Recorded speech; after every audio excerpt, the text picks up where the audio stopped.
3월 10일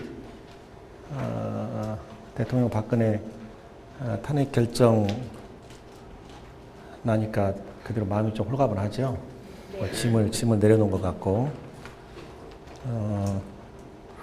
저는 그 사건에 대해서 고민과 긴장했을까요? 하지 않았을까요?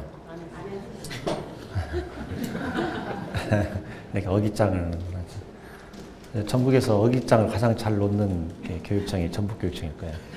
교육감 앞에서 말하면 돌리고 긴장을 했죠. 가장 긴장한 것은 대통령이 중간에 사퇴할까 봐서. 제발 사퇴하지 마라. 그런데 광장에는 계속 나온단 말이에요. 즉시하야. 그래서 저게 아닌데, 그렇다고 해서 내가 무대에 올라가서 여러분 하야하면 안 됩니다. 끝까지 가야 합니다. 이렇게 말하는 것도 좀 그렇잖아요. 그래서 차마 말을 못하고 그러다가 작년 12월에 전주에 작가들 모임이 있다고 해서 급히 연락이 왔어요. 좀 오면 좋겠다고. 큰 상을 받으신 분께서 여기 모처럼 오셨으니까 그분 축하해드릴 겸 좀 오면 좋겠다고 그래 갔잖아요. 그래서 그 선생님하고 옆에 같이 앉아 있는데 또 앞에서 진행하는 사람이 나와서 탄핵에 대해서 한마디 해달라고. 그래서 한마디 했어요. 한마디 하는데, 근데 그 전에 그 작가들 분위기가 빨리 물러나야 된다 이거예요. 그래서 내가 간절히 호소합니다. 제발 그 주장을 하지 마세요. 물러나면 안 되거든요. 안 되는 이유를 설명을 했어요. 안 되는 이유는 뭐냐?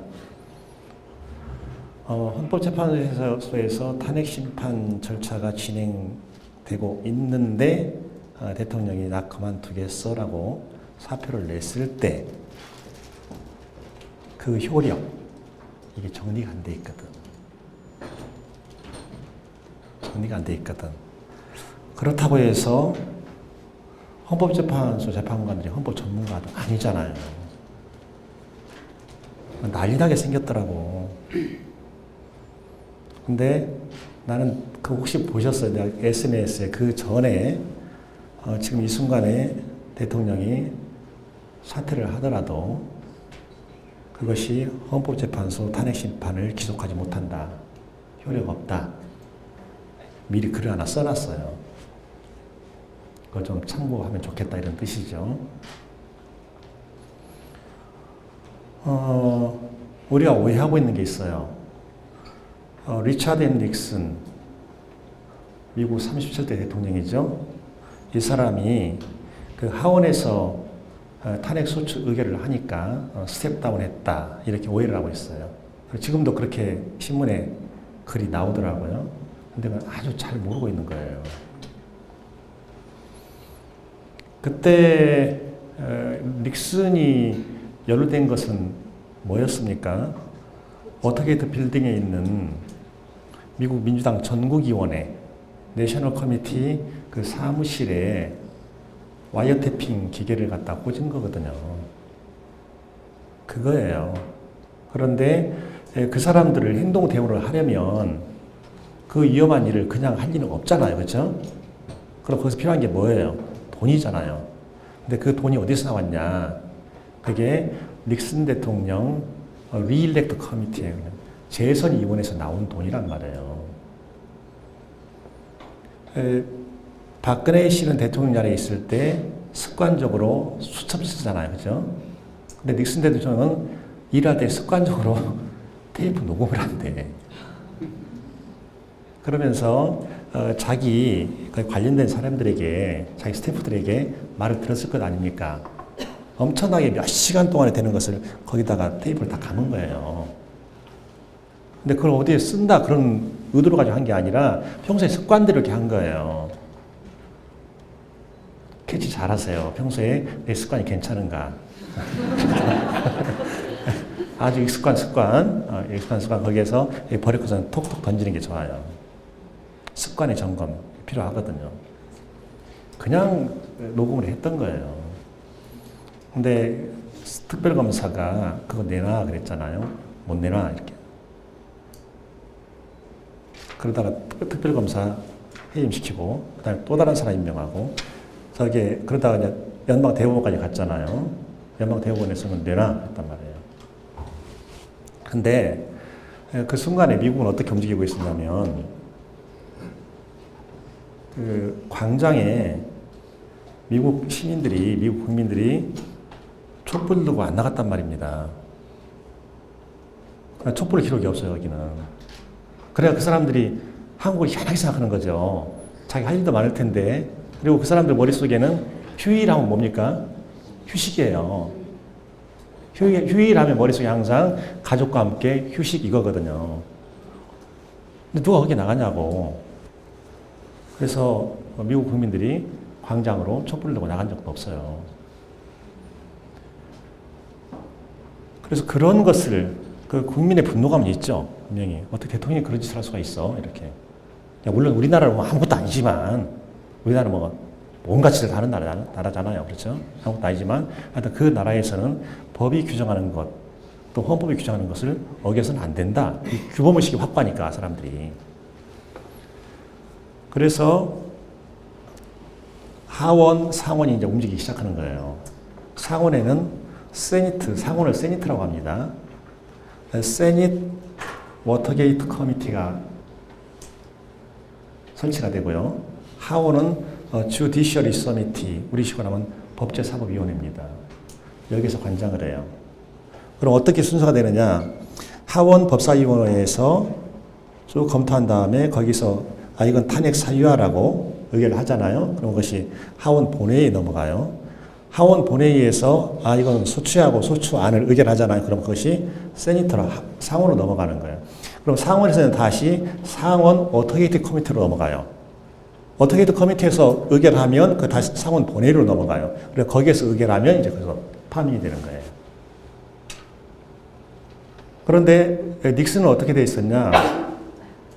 하원 법사위원회가 어토게이트 사건 이걸 다루는 거죠. 다루는데 거기에서 탄핵 사유냐 아니냐 이것을 포인트를 3개를 잡았어요. 하나는 그 테이프 없앤 거 있죠. 지운 거 있죠. 이건 증거인멸이잖아. 그죠? 그리고 이건 사법방해. 대통령 자리에 있으면 어떻게 그런 짓을 이건 권력남용. 그리고 의회 협조를 잘 안 해? 아니, 의회가 지금 진행한다는데 협조 안 한단 말이야? 이것을 의회 모독.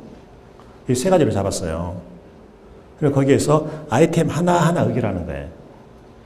그래서 맨 먼저 첫 번째가 뭐였죠, 방금? 아이템 3개 중에? 사법방해였단 말이에요. 사법방해. 그 사법방해에 대해서 하원 법사위원회가 이건 이유 있다? 라고 의결을 했어요. 2개 남았죠? 근데 그 순간에 닉슨이 스텝다운 한 거예요. 나 그만둘래? 이렇게 한 거예요. 미국 국민께 상처를 정말 죄송하고 이렇게 정말 진솔하게 사과 성명을 내고 그 자리에서 물러난 거예요. 그러니까 닉슨의 경우 소추 당했습니까? 안 당했습니까? 소추를 하원에서 하죠. 소추 안 당했어요. 그렇죠? 소추 안 당했어. 소추 안 당했으니까 소추하기 전에 물러나기가 그건 가능한 거죠. 우리는 어땠습니까? 소추 이미 해버렸잖아. 그죠? 소추 해버렸어. 그런데 중간에 물러나겠다? 그럼 어떻게 할 거냐, 이게. 누군가 글을 써줘야 될 거 아니에요. 내가 지금 헌법교수도 아니고, 이거, 어디 고민하다가, 누가 쓰겠지 하고, 아무리 봐도 안 나와, 글이. 그래서, 나 모르겠다. 내가 써야지, 그냥. 그러고서, 너는 안 돼. 사퇴하면 안 돼. 그게 이제 규범적인 판단이고, 또 하나는 정말 인간적으로 간절히 원했어요. 제발 끝까지 버텨주세요. 끝까지 버텨주세요. 그래서 만신창이가 돼주세요. 계속해서 국민의 횃불이 타오르면서 국민도 정말 국가에 대해서, 헌법에 대해서, 국민의 삶에 대해서, 내 이웃의 삶에 대해서 내가 무관심했던 그 대가가 얼마나 혹독한 것인지 광장에서 좀 느껴주세요. 이게 있었어요. 내 이웃이 생명권 침해당하니까 같은 동네에 살면서 저 집 아이는 바닷속에 수장됐는데 내 아이가 무사하다고 그 일이 내 일이 아닌 것처럼 외면했던 것. 그것이 얼마나 혹독한 것인가 하는 것을 그냥 뼈저리게 깨달으면 좋겠다. 이런 전 국민 헌법 학습의 기회를 놓치면 어떻게 되겠냐. 그래서 가능한 한 박근혜가 끝까지 끌어주고 버티고 또 버티고. 근데 계속 버티고 나가니까 내 속으로는 그렇게 이쁠 수가 없어요. 그래도 막 그냥 긴장이 되는 거라. 그냥 혹시라도 3월 10일 선고인데 3월 9일 날 그것이 흘러나가면, 흘러나가면. 나 그만두겠어요. 이렇게. 거기서 혼란이 일어나겠어요? 안 일어나겠어요? 지금까지 거기에 관한 판례가 없어요. 헌법 교수들이 거기에 대해서 쓴 글도 없어요. 혼란이 일어나겠어요? 안 일어나겠어요? 일어나는 거지. 근데 그것을 유추해서 해석할 수 있는 그런 것들은 얼마든지 많아요. 여러분이 누구에게 돈 받을 일 있잖아요. 그러면 돈 주세요라고 채무이행 청구 소송을 내죠. 그러면 소송을 제기하는 사람 원고라고 하고 소송을 제기당하는 사람을 피고라고 해요. 형사소송에서는 공소를 제기당하는 사람을 피고라고 하지 않고 피고인이라고 해요. 그래서 형사소송에서는 인자를 갖다 덧붙여. 근데 민사소송에서는 원고, 피고가 이렇게 되잖아요. 그러면 그 원고가 소송을 제기했는데 중간에 나 그만둘래. 언제든지 할 수 있냐? 그렇게 언제든지 못 한다는 거예요. 구도변론 종결할 때까지, 그때까지 해야지. 그걸 넘어서면 그때는 네 마음대로 못 해. 재판 받아 하는 거예요. 이건 뭐냐? 국가의 재판권을, 특히 이 경우에 탄핵 심판권을 소송 당사자의 자유로운 의사, 자유로운 처분에 맡겨둬서 되겠냐는 거예요. 더구나 이 사건의 경우는, 이 탄핵 사건의 경우는 도대체 우리나라 헌법은 대통령에 대해서 뭘 요구하고 있고, 그리고 어떤 경우를 헌법은 금지하는 것이고, 구체적으로 설명해 주는 사건이잖아요. 그래서 이런 사건의 경우에는 정확하게 기록으로 남는 게 좋아요. 판결의 형식으로. 그래야 앞으로 후임 대통령들 일을 할 때 그걸 볼 거 아니야. 이건 걸리는 거구나. 애들이 바다에 빠졌을 때는 그냥 가는 거구나. 그때는 올림머리 하는 거구나. 그렇게 할 거 아니겠어요. 그래서 그것이 하나의 그 전범으로 작용한단 말이에요. 그래서 그런 점에서 의미가 있다는 거예요. 근데 3월 8일 날 오후에 헌법재판소가 발표를 했죠. 3월 10, 11시에 결정 선고합니다. 그리고 생방송 중계 허용합니다. 이랬잖아요. 생방송 중계 허용합니다. 떳떳한 결정을 내리는구나. 만약 떳떳하지 못했으면 생방송 안 하지. 그렇죠? 근데 생방송 중계 허용한다고 했다는데도 막 그렇게 걱정하는 사람도 있더라고요. 그래서 대체로 그런 사람들을 보면 머리에 흰머리가 많더라고. 머리가 많더라고. 저래서 흰머리 안 나는 거구나, 저래서. 쓸데없는, 걱정해야 할 것을 하지 않고, 걱정할 필요가 없는 걸 걱정하고. 그래서 3월 9일 오후에 도교육청에서 우리 전라북도 초중고로 공문을 보냈잖아요. 그걸 왜 보냈겠어요? 그 공문 때문에 아이들 실망시키면 안 되잖아. 그죠? 근데 실망시키지 않는다는 확신이 있었기 때문에. 그래서 공문을 이렇게 쭉 이렇게 보낸 거죠. 그러면 왜 김성하 교육감은 박근혜 씨가 끝까지 버텨주기를 원했냐? 억울한 거야. 안 버티면. 왜 그러냐? 탄핵 결정이 나잖아요. 그러면 그 대통령에 대해서는 전직 대통령 예우에 관한 법률이 부분적으로만 적용이 돼요. 당장 연금이 사라져요. 연금이 몇 퍼센트 사라지는 게 그게 아니라 다 날아가요. 마지막 연봉에서 95%를 받게 되어 있거든요. 많죠? 그게 샥 날아가요. 그 다음에 비서관 숫자도 날아가고 수행기사도 날아가고 다 날아간단 말이에요. 그거라도 보는 재미로 살아야지, 사람이. 물론, 그 연금을 받지 못하는, 연금이 박탈되는 게 또 하나 있긴 있어요. 그게 뭐냐. 법원에서 금고 이상의 행위의 확정 판결을 받은 경우에요. 지금 반드시 법원은 검찰에 기소할 거고 재판 받겠죠. 그 재판 최소 얼마 걸리겠습니까? 최소 1년은 걸리겠죠. 대법원까지 무조건 갈 거 아닙니까? 그럼 그 기간 동안에 연금 다 받는다니까. 아깝지 않아요? 한 푼이라도 아껴야지, 한 푼이라도. 그래서 제발 끝까지 버텨주세요. 버텨주셨는데 역시 내 기대에 어긋나지 않게 끝까지 버텨가지고 어찌나 이쁜지. 어찌나 이쁜지. 근데 학문적으로도 이게 굉장히 의의가 있는 거죠. 그럼 정말 김성하 교육감은 이번 탄핵 결정 그 내용을 좋아하냐? 그렇진 않아요. 그 내용은 좋아하지 않아요. 결론을 좋아한다 그거지 내용은 좋아하지 않아요. 세월호 7시간 문제 없다는데? 그죠? 세월호 7시간 문제 없대요. 우리가 전라북도에 지금 각 시군 교육지원청이 있고요. 그리고 저쪽에 그 직속기관 있잖아요.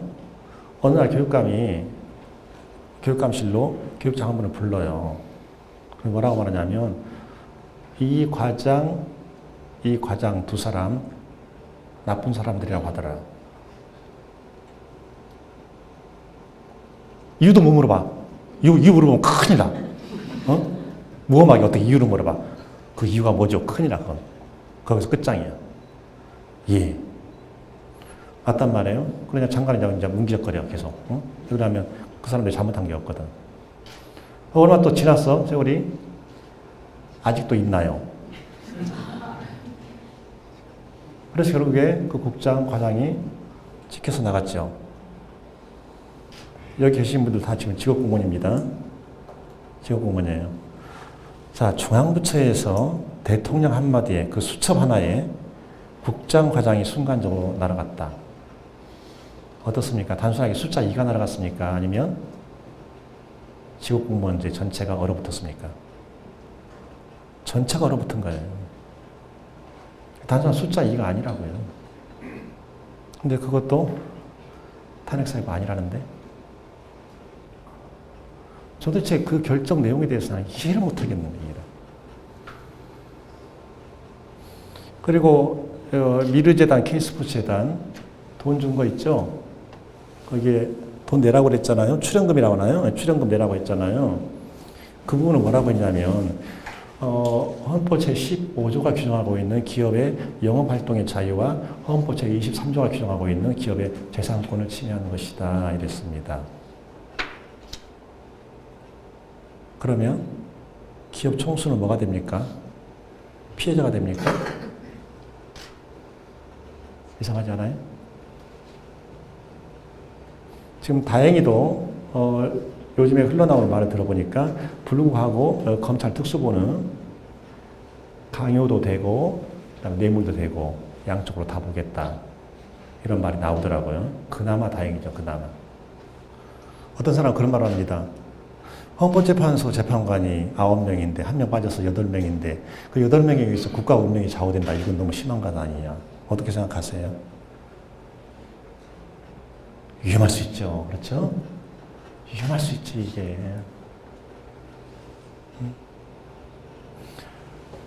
1월 31일 날 박한천 수상이 나갔잖아요.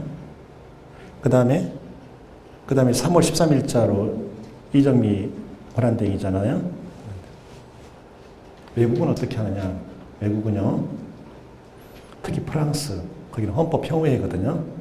거기에서는요, 재판관에게 어떤 사유가 생기잖아. 예를 들어서 재판관에게 재척 사유가 생겨. 어떤 재척 사유겠어요? 그 대통령과 아무개 재판관이 바로 이종 사청관이다 이렇게. 예? 그럼 재척 사유가 생겨. 그 사람은 재판 못해. 그게 재척 사유예요. 재판관 한 사람이 사고로 문제가 생겼어. 그 사람 재판 못한단 말이에요. 그래서 이럴 경우에 대비해서 프랑스에서는요, 예비 재판관 제도를 두고 있어요. 그래서 문제가 생기면 바로 예비 재판관 순서대로 그냥 투입을 하는 거예요. 그런 문제가 없죠. 독일 연방헌법재판소는 어떻게 하느냐. 재판관 임기가 됐잖아요. 그럼 임기 되기 전에 후임자를 물색해서 임명을 해야 되죠. 근데 굉장히 의견이 막 대립이 돼. 연방의회에서 이 사람 막 의견 대립이 된단 말이에요. 그럼 의견 대립에 대해서 임기가 지나고 한 달 정도 간단 말이에요. 그럼 어떻게 하느냐. 그 사람은요, 후임자가 올 때까지 그 자리에 있어. 후임자가 올 때까지. 그런데 우리는 거기에 대한 대비가 전혀 없는 거예요. 예비 재판관 제도도 없고, 그리고 후임자가 결정될 때까지 그 자리를 계속 한다는 조항도 없고, 이렇게 돼 있어요. 굉장히 위험하죠? 그래서 헌법도 그렇고 법률도 그렇고 이걸 규정할 때는 정말 치밀하게 규정을 해줘야 되는 거예요. 이걸 제대로 해주지 않으면 헌법재판이 정지상태에 빠져버릴 수가 있어요. 헌법재판소가 결정할 때 주문을 잘 보면 거기에 피청구인 박근혜를 파면한다고 했죠. 파면은 어디에서 쓰는 용어죠? 파면은 징계할 때. 징계법에서 사용하는 용어가 파면입니다. 형사 판결에서는 파면이라는 용어가 없어. 그렇죠? 파면 판결 들어봤어요? 그럼 형사재판에는 그런 거 없는 거예요. 이게 뭘 말하냐? 탄핵 재판은 형사재판이 아니다라는 거예요.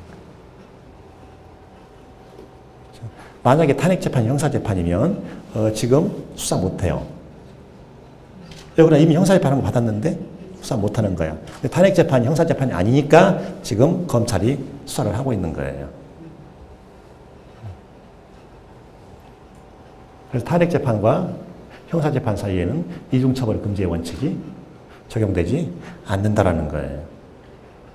그래서 헌법 제54조에서도 그렇게 규정하고, 아니 헌법재판소법 제54조에서도 탄핵 결정은 민사상, 형사상의 책임을 면제하지 아니한다는 거예요. 그 책임, 민사 책임, 형사 책임 그대로 남아 있는 거예요. 그래서 이 재판이 진행되는 거죠.